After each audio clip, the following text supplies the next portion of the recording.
एवं आज की इस वीडियो में हम लोग बात करेंगे असम बोर्ड जो है उसमें हिंदी क्वेश्चन जो पूछा जाता है जिसका कोड नंबर 24 है और ये 2023 का क्वेश्चन पेपर है। अगर आप लोग इसी क्वेश्चन के हिसाब से अगर अपना प्रिपरेशन करते हैं तो हो सकता है आगे आपका क्वेश्चन इसमें से कुछ कॉमन पड़ जाए। तो यहाँ पे दो भाग में हिंदी इलेक्टिव का जो क्वेश्चन होता है वो आपको मिलता है ग्रुप ए और बी, जिसमें से फुल मार्क्स आपको चाहिए 100। फुल मार्क्स का 100 का एग्ज़ाम होता है और जिसमें आपको क्वालिफाई करने के लिए 30 चाहिए और टाइम आप लोगों को 3 घंटे दिया जाता है। ठीक है, तो हम लोग देख लेते हैं जल्दी जल्दी में ग्रुप ए में कौन सा क्वेश्चन आया हुआ है। ठीक है, जिसमें से ग्रुप ए में 50 मार्क्स का क्वेश्चन है और उसमें से 15 चाहिए पास करने के लिए, जिसके लिए 2 आवर्स दिया हुआ है। तो आगे बढ़ते हैं और देखते हैं ग्रुप ए मतलब खंड क में पूर्णांक दिया हुआ है 50, मैंने पहले ही बोल दिया। अब यहाँ पे प्रश्न इस तरह से पूछे जा रहे हैं, जैसे नंबर 1 में निम्नलिखित प्रश्नों के उत्तर पूर्ण वाक्य में दो। पूर्ण वाक्य में मतलब 4 प्रश्न है, 4 मार्क आप लोगों को मिलेगा। कबीरदास के अनुसार पंडित कौन है। दूसरा है मीरा ने अपने मान रखने के लिए प्रभु से क्या प्रार्थना की है। नंबर ग है राम वृक्ष बेनीपुरी जी के द्वारा विरचित पठित पाठ का नाम क्या है। मतलब राम वृक्ष बेनीपुरी जी ने जिस पाठ का लेखक का मतलब इनके द्वारा जो पाठ लिखा गया है और 10वीं कक्षा के जो बुक में जो इसका मेंशन है उसका नाम बताना है। छोटे जादूगर ने जिस मैदान में जादू का प्रदर्शन किया था उसका नाम क्या था। ठीक है, तो नंबर 2 में दिया गया है, जैसे ये 2 मार्क्स का क्वेश्चन है और इसमें 9 क्वेश्चन के लिए 18 मार्क्स आप लोगों को मिलेंगे। इसमें प्रश्न कहा गया है संक्षेप में देने के लिए। तो पहला है सत्य के संबंध में बेनीपुरी जी का क्या धारणा है। दूसरा है आज तुम्हारा खेल जमा क्यों नहीं, इसके उत्तर में छोटे जादूगर ने क्या कहा था। भोलाराम की बीमारी क्या थी। यमदूत ने भोलाराम के जीव के लापता होने के बारे होने के संबंध में क्या बताया है। बच्चों के कोमल पाँव के स्पर्श से सड़क के कौन से भाव बनते हैं। ठीक है, आगे प्रश्न पूछ रहा है सड़क संसार की कोई भी कहानी पूरी नहीं सुन पाती है, आखिर क्यों। यहाँ पे क्यों पूछा गया है। पठित कविता के आधार पर कलम की शक्ति को रेखांकित करो। और यहाँ पे मृतिका जो है एक चैप्टर है, मृतिका कब मातृरूपा बन जाती है। आगे है तुम पुरुषार्थ करते मनुष्य हो, यहाँ कवि मनुष्य के संबंध में क्या कहना चाहते हैं ये स्पष्ट करना था। ठीक है, आगे अगर देखें तो नंबर 3 में कहा गया है कि निम्नलिखित प्रसंग को सप्रसंग व्याख्या करना था, जिसमें 2 दिया हुआ है। 2 को करने से हम लोगों को लगभग 4 दूने 8 मार्क मिलेगा। ठीक है, तो यहाँ पे पहला है राम नाम रस पीजो मनुआ, राम नाम रस पीजो तब कुसंग सतसंग बैठ हीण हरि चर्चा सुन लीजो, काम क्रोध मद लोभ मोह को बहा चित्त सुदीजो, मीरा के प्रभु गिरधर नागर ताही के रंग में भीजो। दूसरा दिया गया है म्हारे घर आवे सुंदर श्याम, तुम आया बिन सुध नहीं मेरो, पीरी परे जैसे प्राण, म्हारे आशा और ना स्वामी, एक तिहारो ध्यान, मीरा के प्रभु बेग मिलो अब, राशो जी मेरो प्राण, राशो जी मेरो मान। तो ये नंबर क था और नंबर ख में दिया गया है। यहाँ पे ऑप्शन में है, या तो आप लोग ये वाला लिखेंगे या फिर ये वाला। ठीक है, आगे देखते हैं नंबर ख में सतगुरु की महिमा अनंत अनंत किया उपकार, लोचन अनंत उघाड़िया अनंत दिखावन हार। अथवा दिया हुआ है, या तो ख नंबर का ये दोनों लाइन वाला आप लोग आंसर करोगे, या फिर नीचे ये जो दिया हुआ है कबीरदास में जा घट प्रेम न संचरे, सो घट जान मसान, जैसे खाल लोहार की सांस ले तू बिनु प्राण। तो ये यहाँ पे सप्रसंग व्याख्या करना था। 4 नंबर में जो प्रश्न है उसमें कहा गया है छोटा जादूगर शीर्षक कहानी के संदेश को स्पष्ट करो। मतलब छोटा जादूगर जो कहानी है उसमें क्या संदेश दिया गया है हमारे लिए। ठीक है, बच्चों के लिए कौन सा संदेश है उसी को स्पष्ट करना था। अगर ये कोई विद्यार्थी अगर इसका आंसर नहीं पता है तो वो अथवा दिया हुआ है वो नीचे वाला आंसर दे सकता है। सुंदर सृष्टि हमेशा बलिदान खोजती है, बलिदान ईंट का हो या व्यक्ति का, नींव की ईंट शीर्षक लेख में लेखक ने किस बलिदान की ओर संकेत दिया है ये स्पष्ट करना था। ठीक है, आगे बढ़ते हैं और देखते हैं कुछ व्याकरण का भाग यहाँ पे आ गया है। 5 नंबर में व्याकरण के भाग में हम लोग देखेंगे किन्हीं 2 मुहावरों का वाक्य में प्रयोग करना था। 2 मुहावरा जो वाक्य में प्रयोग होते हैं, 9 10 11 होना, अपने पाँव पर खड़ा होना, घोड़ा बेचकर सोना, दंग रह जाना। यहाँ पे 2 मार्क है। नंबर ख में दिया गया है किन्हीं 4 का लिंग परिवर्तन करना था। शिक्षक, कवि, महिला, श्रीमान, नायिका, धोबी, बंदर। ठीक है, आगे अगर देखें तो निम्नलिखित में से किन्हीं 2 की संधि करो, जैसे उत्लास, जगत उत्जुगलास, जगत जुगनाथ, इति जुग आदि, देव जुग ऋषि। इनमें से किन्हीं 2 का संधि करना था। ये तो विच्छेद है, इसको संधि करना था। निम्नलिखित में से किन्हीं 4 का बहुवचन रूप लिखना था, जैसे वस्तु, नारी, दवा, लड़का, पुस्तक, घड़ी। आगे है निम्नलिखित में से किन्हीं 4 के एक एक पर्यायवाची शब्द को लिखना था, जैसे कपड़ा, पर्वत, सरस्वती, नदी, आकाश, घर, बिजली। ठीक है, आगे बढ़े तो देखिए नंबर च में दिया गया है निम्नलिखित उपसर्गों और प्रत्ययों को जोड़कर एक एक शब्द बनाना था। किन्हीं 4 का हाफ मार्क करके दिया हुआ है। 4 अगर लिखेंगे तो 2 मार्क्स ही मिलेंगे। तो अधि, परा, अनु, आई, ता, पन। ठीक है, आप लोगों के आने वाले प्री बोर्ड एग्जाम के लिए भी बहुत इंपॉर्टेंट है।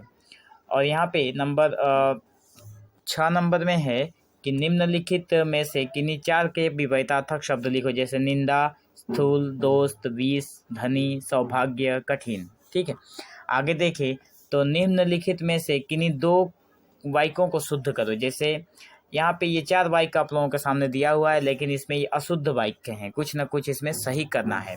पहला है आपका दर्शन हुआ, दूसरा है वह आज घर वापस नहीं लौटा है, तीसरा है आप बाहर आइए, चौथा है मैंने रोटी खाया है।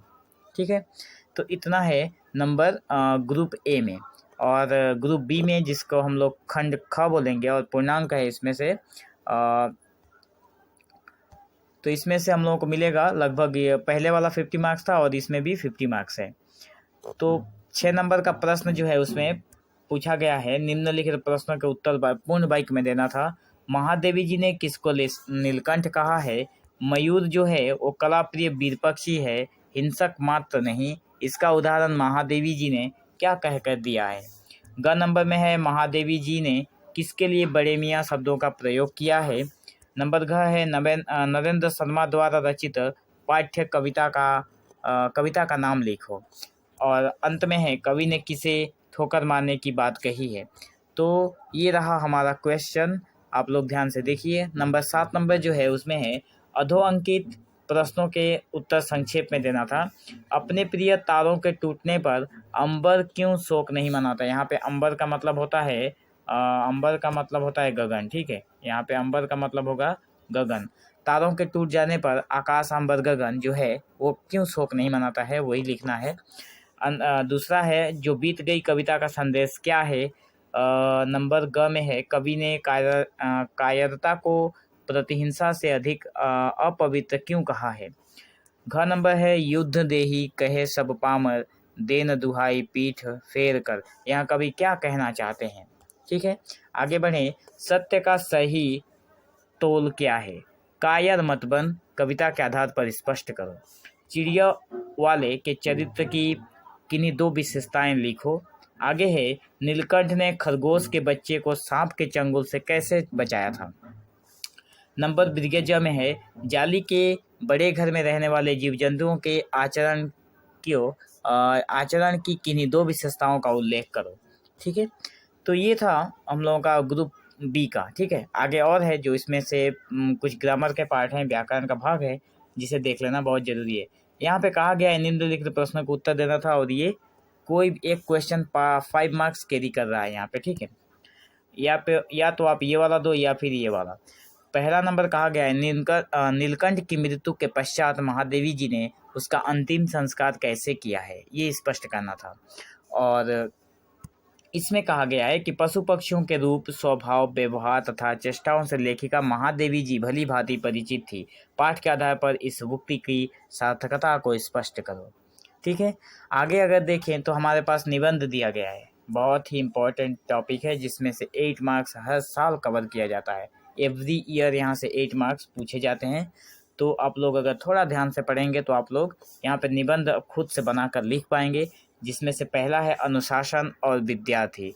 अनुशासन का मतलब होता है डिसिप्लिन, तो डिसिप्लिन, विद्यार्थी के जीवन में डिसिप्लिन का क्या महत्व है वही बताना है। पर्यटन की आवश्यकता बताना है। प्रदूषण की रोकथाम कैसे करना है। महात्मा गांधी एक जीवनी के बारे में कहा गया, एक महापुरुष की जीवनी, ठीक है। और यहाँ पे पत्र द्वारा मतलब पत्र भी आता है आप लोगों के एग्जाम में। तो प्रश्न है, बरसात के समय विद्यालय की श्रेणी कक्षा में खिड़कियों से पानी आकर भर जाता है, जिसके कारण श्रेणियां रद्द कर दी जाती है। इसकी शिकायत दर्ज करने हेतु विद्यालय के प्रधान शिक्षक अथवा प्रधान शिक्षिका के नाम पर उनकी मरम्मत करने के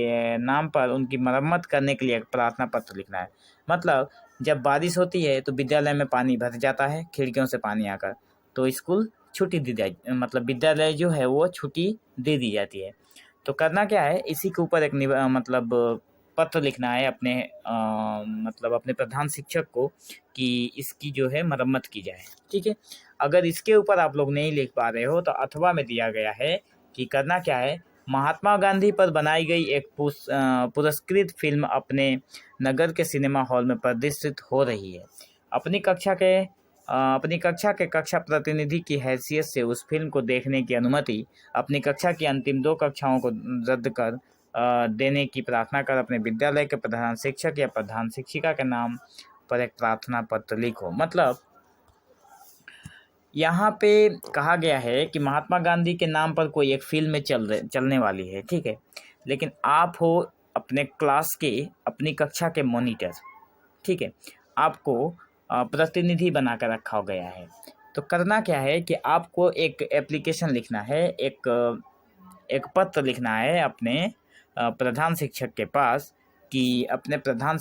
पास कि उस दिन की, जिस दिन सिनेमा चलने वाली है उस दिन के अंतिम 2 जो भी पीरियड होने वाले हैं, जो भी क्लासेस होने वाली हैं, जो भी कक्षा होने वाली है, अंतिम 2 कक्षा को रद्द कर दिया जाए क्योंकि उस फिल्म को देखने जाना है। इसी के ऊपर आपको एक प्रार्थना पत्र लिखना है, ठीक है। तो बस इतना ही है। और नीचे एक सारांश मतलब अपठित गद्यांश जिसे हम लोग बोलते हैं वो भी है, जिसको देखना बहुत जरूरी है। कहा गया है निम्नलिखित गद्यांश को पढ़कर उसके नीचे दिए गए प्रश्नों के उत्तर दो। जैसे इसको एक बार पढ़ना पड़ेगा ध्यान से। साक्षरता का अर्थ है अक्षर ज्ञान, अक्षर ब्रह्म है। एक काम करिए, आप लोग इसे खुद पढ़ लीजिए, ठीक है। मैं यहाँ पे वीडियो को थोड़ा समय के लिए रोक देता हूँ, आप लोग यहाँ से पढ़िए। उसके बाद यहाँ पे क्वेश्चन दिया गया है, जैसे कि मैं पढ़ने जाऊँगा तो बहुत लंबा वीडियो बन जाएगा। तो यहाँ पे प्रश्नावली दिया हुआ है, ठीक है। उपयुक्त गद्यांश का एक सार्थक शीर्षक देना है। साक्षरता का अर्थ क्या है, साक्षरता से अब क्या क्या लाभ मिलते हैं, निरक्षर व्यक्ति दुखी क्यों होते हैं, पूर्ण साक्षरता के क्या क्या उपाय क्या क्या हैं, ये प्रश्न हैं। और यहाँ पे उनके मार्क्स दिए गए हैं कि किन प्रश्न में कैसा मार्क मिलेगा। और आप लोगों के लिए ये पैसेज दिया हुआ है जिसमें इन सारे क्वेश्चन जो है, जो निम्नलिखित जो ये प्रश्न है उसका जवाब इसी में लिखा हुआ है, ठीक है। अंत में ट्रांसलेशन है, जहाँ पे निम्नलिखित वाक्यों का अनुवाद हिंदी में करना था। 5 मार्क्स, एक को अनुवाद करने पर 1 मार्क मिलेगा, 5 को करने पर 5 मार्क मिलेगा आप लोगों को। तो ये रहा, आप लोग देख लीजिए, ट्रांसलेशन करना है। तो इसी के हिसाब से अगर आप लोग अपना प्रिपरेशन करते हैं तो आने वाले एग्जाम में आपके भी मार्क्स बहुत अच्छे आएंगे। और आप लोग बने रहें चैनल के साथ, आने वाले हर एक इस चैनल पे हर एक वीडियो की अपडेट को पाने के लिए, ठीक है। So thank you for watching this video. Have an awesome day.